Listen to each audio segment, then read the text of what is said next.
venit la o nouă ediție a emisiunii Ziua se apropie. În minutele care urmează vă prezentăm Raportul European de la Bruxelles din mai 2025 din seria de rapoarte lunare de acest fel. Tomas Sandell, președintele și fondatorul Coaliției Europene pentru Israel, îl are ca invitat pe Chris Mitchell, șeful biroului CBN pentru Orientul Mijlociu, pentru a discuta despre activitatea organizației Coaliția Europeană pentru Israel și despre celebrarea Conferinței de Pace de la San Remo din 1920. Vizionare plăcută! Hello and welcome to this edition of the European Report. I'm Chris Mitchell, the bureau chief for CBN News here in Jerusalem, and I'll be your guest host for this edition. We're recording it in our CBN studio here in Jerusalem, and our guest today is Tomas Sandell, who many of you know. Thomas is the founding director of the European Coalition for Israel, or ECI, and CBN and ECI have a long history of cooperation. We're united in our love and support for Israel and the Jewish people, but more specifically, our interest in the San Remo Peace Conference of 1920 that incorporated the Balfour Declaration of 1917, which means that Israel's right to the land was enshrined into international law. British Foreign Secretary at the time, Lord Curzon, called the San Remo Declaration of April 25th the Magna Carta of the Jewish state. And 15 years ago, we went together to San Remo for the first time to commemorate the 90th anniversary of the San Remo resolution. And Thomas, it's great to be with you. And we were just talking, 15 years, it's hard to believe it's been so long. Absolutely, what amazing memories thinking back. And I think, Chris, I want to thank you again that you believed in this project, because as you remember, 1 week before we were to go to San Remo, there was a volcano in Iceland, and airspace over all of Europe were covered with ash from Iceland, meaning that no one could fly. So it should have been impossible to go to San Remo, but there were still some very courageous people. I think we were probably not more than 25 or 30, and you were one of them, and you came and you covered everything that we did in San Remo at that time. That is the 25th of April in 2010. Yeah. It was a bit of a revelation, and actually I was debating, should I go, do I need to go? And I was so glad I made the decision to go, and it really was a revelation to me that San Remo happened, and it really did, as Lord Curzon said, the Magna Carta of Israel, and it gave legitimacy to the Jewish state in international law. And then when the light went on, I thought everybody needs to know this. And you've really been the champion of that for many years with ECI. Well, we've been, by God's grace, we've been, in a way, a custodian, I think, in trying to raise awareness of what happened, to keep going back to San Remo, and because there's so much more to the story. We're often thinking of the legal foundation which was established in 1920, but when I look at the memoirs, say, of Chaim Weizmann, who was there at the time, I recall one little segment in his in a chapter of San Remo where he said that it was such an amazing day, the last day of the conference, and Israel had just been given the mandate, the legal right to the land. And so this was Lord Balfour speaking, and he said when he came into the dinner room in the Hotel Royal, he saw the Jewish delegation and the Arab delegation sitting at one table, and they were so happy, and he was so peaceful, and he said, peace is possible in the Middle East after all. So it was a real peace conference to the very meaning of that word.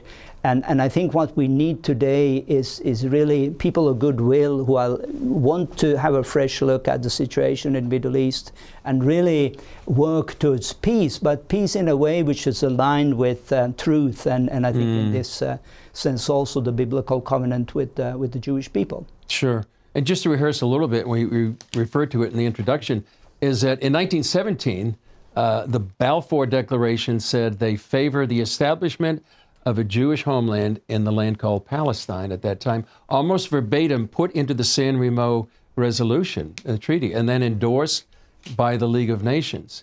And for the establishment of a Jewish home, a mandate given to the British government to establish that. and land that included not only current Israel, but Jordan as well. I mean, it's and so this preceded the West Bank. This preceded any of the future UN resolutions. And just to make a exclamation point, when the United Nations was formed, they assumed all the other resolutions passed by the League of Nations. Exactly. And I mean, this is something, having worked in the European Parliament now for almost 25 years, you don't find one member of European Parliament who would know about this. And this is something which it's not esoteric in any way. If you go to an encyclopedia or even to Wikipedia today, you'll find this information. And as you rightly said, at the time, even what is today, Jordan was included in this mandate. So what happened when Transjordan was established, because of the involvement of Winston Churchill, there was in fact an Arab Palestine and a Jewish Palestine. So a two-state solution in a way goes way back to 1921. And this is often neglected in debates and discussions. And what has happened? I mean, I would remind, I'm reminded that when we were there on the 90th anniversary, Danny Danon, who is now the Israeli ambassador to the UN, he was the only Knesset member that joined us, and it was a remarkable meeting. But tell us what's happened since then, 15 years. So obviously 5 years ago there was the centennial, the 100th anniversary, and we had big plans for events in San Remo, and then came COVID. But nevertheless, and again, Chris, you were part of what we did online on the 100th anniversary, and I think the significance of what happened when we did it was an online, I think 1 or 2 hours from Jerusalem, was not only that the Prime Minister Netanyahu spoke at the event, but for the first time in world history, world leaders acknowledged the San Remo resolution and its significance. So we had a long list of government leaders who wrote personal letters of acknowledgement. And I remember the Italian Prime Minister at the time, he wrote a very beautiful letter to say that some of the seeds of what would later become the Israeli olive tree were planted in Italian soil in San Remo, Italy in 1920. And that's exactly what happened. But from looking back 15 years ago, there was hardly no one who knew about the significance. And at the 100th anniversary, you had a long list of government leaders who had been invited to submit a greeting to Israel. And they did, and meaning that for the first time, they had to study what happened in San Remo, and then came the acknowledgement. So I think that was an amazing event. A few months later, actually in the autumn of 2020, there was a concert in San Remo, live concert with no one less than Andrea Bocelli, a very world-renowned Italian tenor.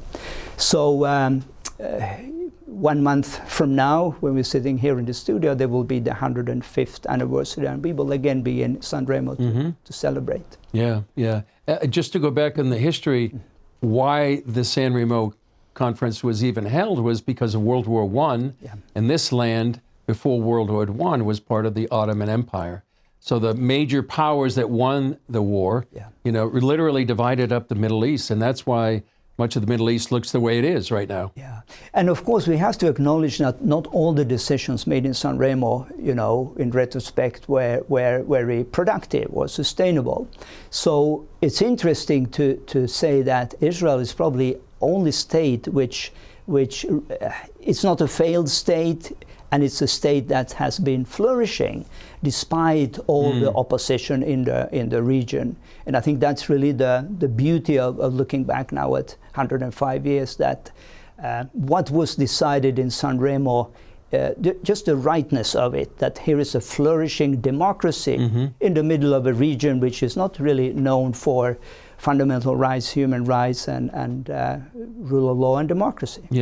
You're here right now in Jerusalem for a conference, but you're also meeting with some Israeli leaders. What What do they perceive? What are their feelings about the San Remo resolution? What are you hearing from them? Yeah, I think and it's interesting you mentioned Danny Danon, who was at the time a very young new member of the Knesset, but it seems like in 15 years, those who had an understanding and wanted to stand on these legal rights have been elevated in Israeli politics. So today I would say from the President Herzog down with the Prime Minister, the Foreign Minister, Deputy Foreign Minister, they are all great believers in the significance of San Remo. And they are very excited, perhaps a little bit surprised, who is this Gentile, coming from Finland speaking to us about San Remo. We should, of course, take responsibility. But I think what happened again in 1920, the beauty of it, again, was there were Jews and Christians who came together. And without Christians like Lord Balfour, like David Lloyd George, humanly speaking, the Jewish state would never have come into being. My vision is to see this same alliance being reestablished, that those who believe in Judeo-Christian values, who believe in the biblical promises, believe in the covenant, can come together and in a way reclaim the promises made in San Remo in 1920. Do you feel like in some sense maybe you're standing on their shoulders, carrying on the same message? Well, I think that would be to overstep. I'm just a simple guy from the north of Finland. But the interesting thing is again that over the years I have gotten to know the descendants both of Lord Balfour and especially of David Lloyd George. And I was here with one of his great grandson 2 years ago, and it was a fascinating story for him, and we went, of course, to David Lloyd George Street, and he is just as committed as his great grandfather in supporting the Jewish people. So in that sense, there is the connection of those who were there in 1920 and those of us who are now supporting Israel, especially in the corridors of power, if you want to use that expression. Yeah, you're also going to be attending a conference here in Jerusalem on anti-Semitism. Tell us about that and why is it so important right now? Yeah, well, sadly, as we all know, there's been a dramatic rise in anti-Semitism. And after October 7, which makes absolutely no sense. So anyone watching world events will have to ask themselves the question, well, how can it be, after 80 years after the Holocaust, that we still don't get it, that we hear the same vocabulary in not only on the streets of Europe, but at the elite universities in the United States and in Europe.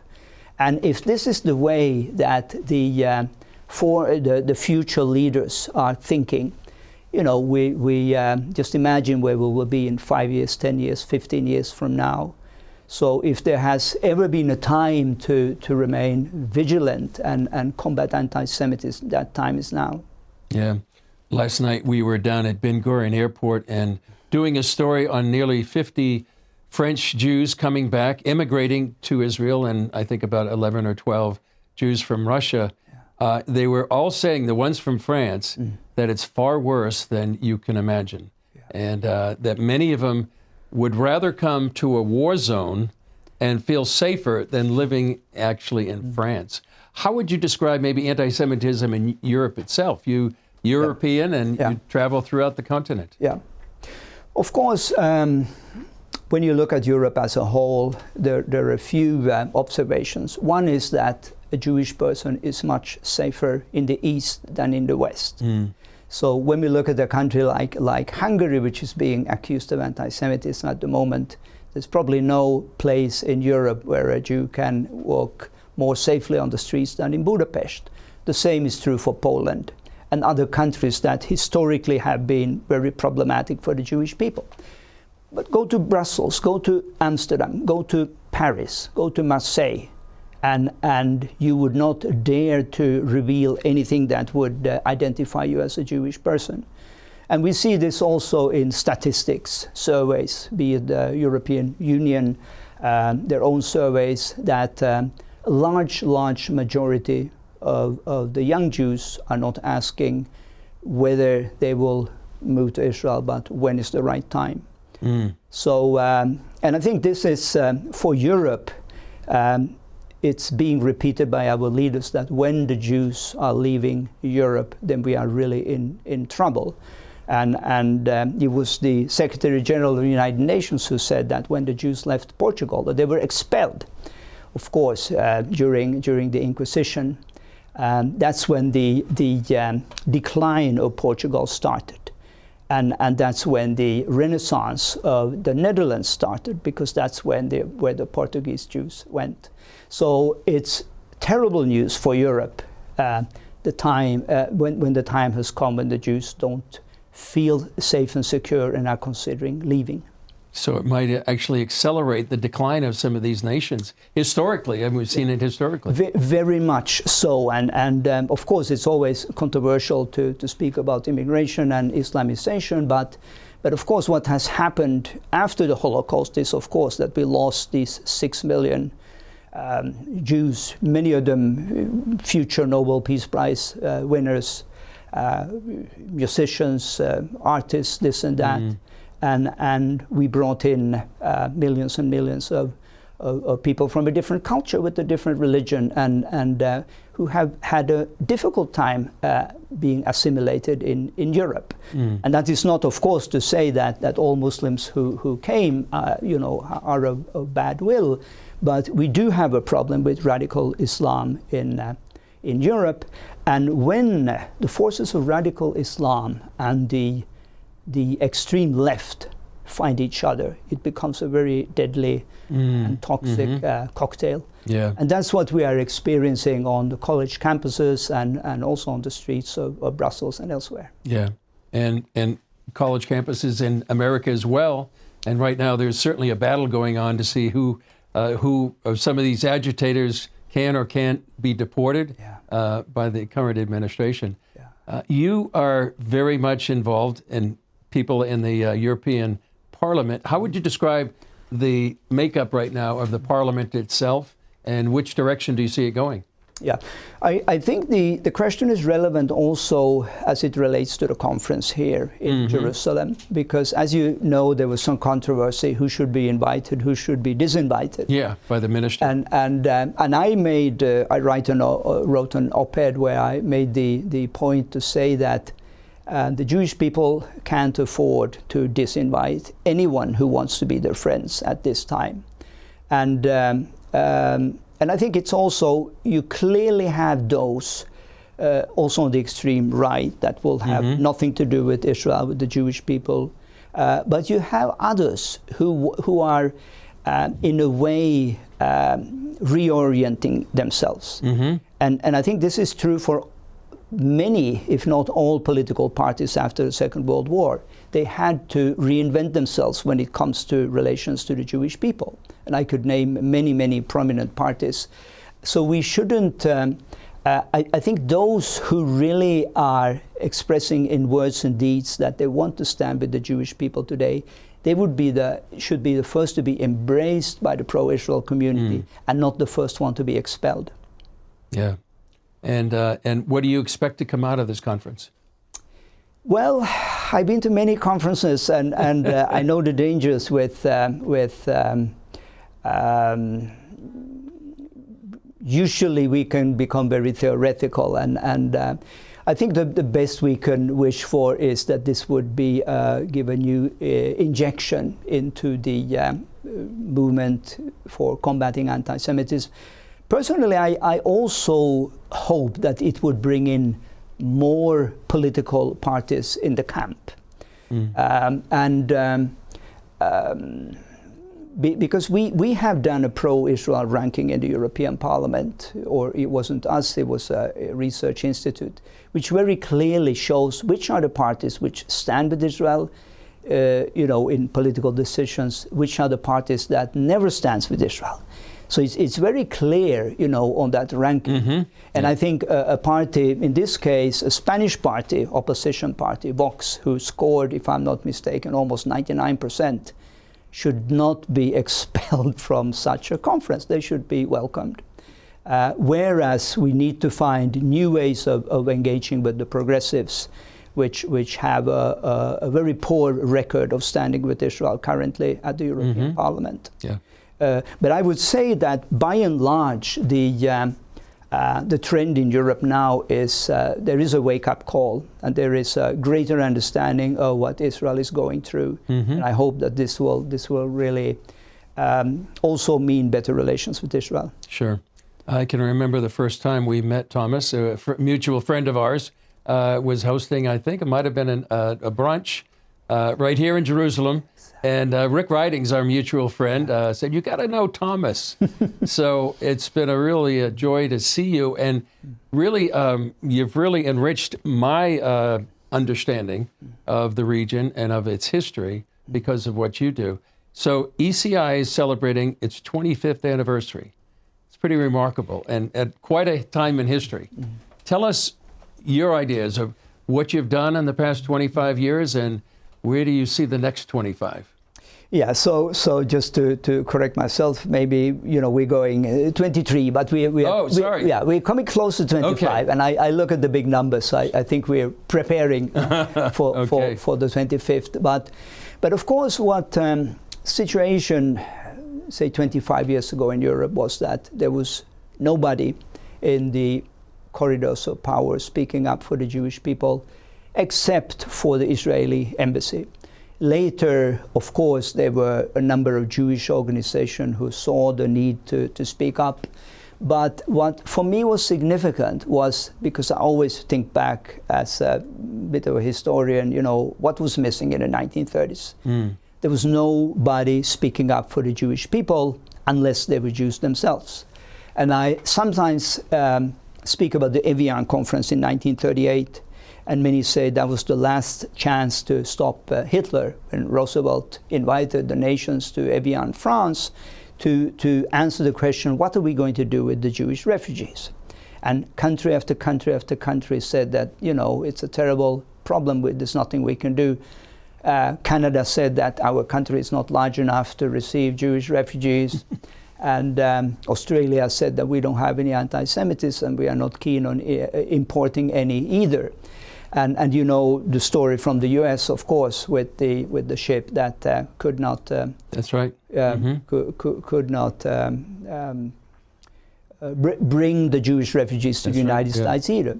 So, and I often, looking at the minutes from that meeting, I realized that there was nobody who would have raised the issue and said, listen, certainly there's something we should be able to do.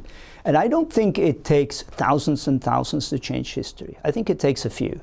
And I think, from the Bible we see, 12 is a good number, and I'm happy to announce that we are more than 12 in the European Coalition for Israel today. Yeah. So the fact that there is this voice is prophetically so important for me, and I think for Christians in Europe.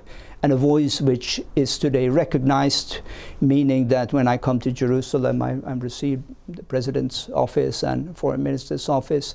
But likewise in Europe, that people know that there is this coalition and they have a different message and we need to listen to them.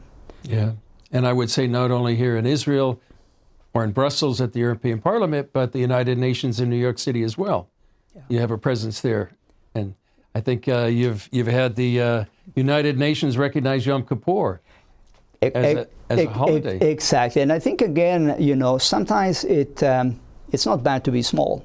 And we know the story of David and Goliath and so many others. So Gideon and his 300. Exactly. So we're a small organization, but the fact that when people ask this, they assume you are Israeli. They say, "Oh, you're Jewish." And then they get really surprised and say, wait a minute, you're not Israeli, you're not Jewish, what are you? And then they say, oh, now we get it, you're American. and we say, well, actually not, we are European. And that gives us, an advantage, because people start asking questions, why would you care? Because you're not Jewish. And then I can tell my story, why we should all care. Yeah.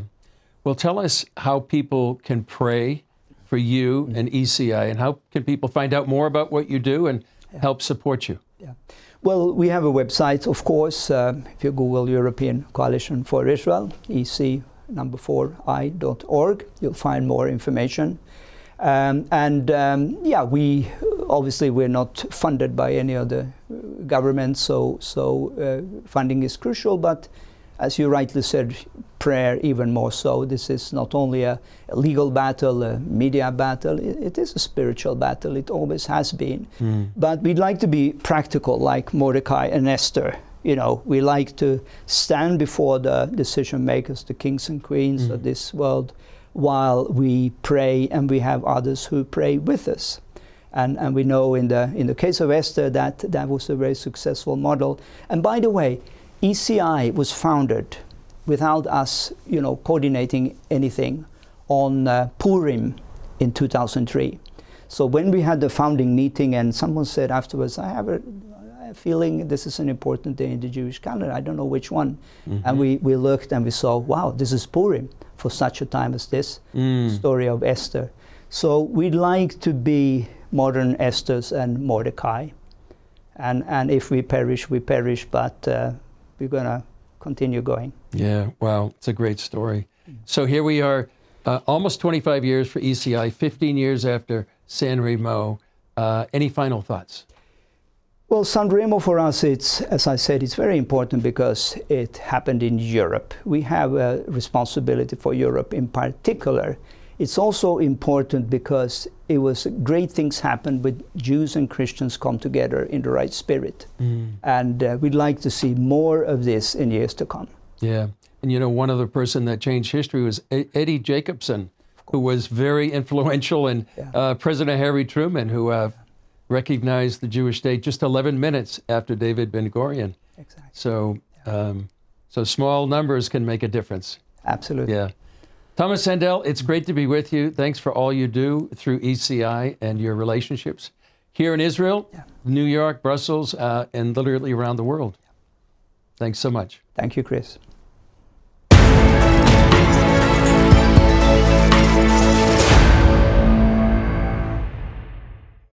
Emisiunea Ziua se apropie, se încheie aici. Vă mulțumim pentru atenție și vă dăm o nouă întâlnire săptămâna viitoare la aceeași oră. Sunt Codruța Burghelea, vă spun la revedere și Dumnezeu să vă binecuvânteze!